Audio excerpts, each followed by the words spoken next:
Аламөдөн районунда 16 жаштагы кыз атасынын унасын уруксатсыз айдап чыгып, кырсыкка кабылды. Бул тууралуу укук коргоо органдары билдирет. Маалыматка ылайык, кырсык 11 март күнү саат 16:40 чамасында Кашка суу айылында болгон.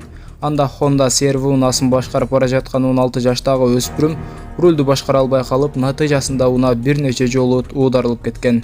Өкүнүчкө карай, кырсыктын кесепетинен 2006-жылы туулган З.А. аттуу жаран ошол жерде каза болуп, дагы 4-өө ар кандай жаракаттар менен Бишкектеги 4-ооруканага жеткирилген.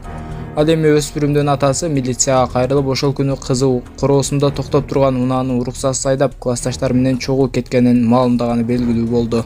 Казакстандын Костанай облустук ооруканасында 6,7 кг салмактагы Аяру аттуу ал кыз төрөлдү. Бул тууралуу казакстандык басылмалар жазды. Маалыматка ылайык, ымыркайдын бою 69 см. Салмагы нормадан ашкан ымыркайларды дарыгерлер алп ымыркай деп аташат. Акушердик практикада 6 кг жана андан көп салмакта төрөлүү өтө сейрек кездешет дейт дарыгерлер. Дарыгерлердин айтымында, мындай алп бала биринчи жолу төрөлүп жатат. Апасына кант диабети деген диагноз коюлган. Кош бойлуулугу оор болгон энени дарыгерлер кесарево жолу менен төрөтүшкөн. Ал эми жаңы төрөлгөн ымыркай 2 күн реанимация бөлүмүндө жаткан. Азыр анын өмүрүнө коркунуч жок. Эненин жана баланын ден соолугу жакшы. Ымыркайдын аты Аяру. Ал үй бүлөдө 3-бала экендиги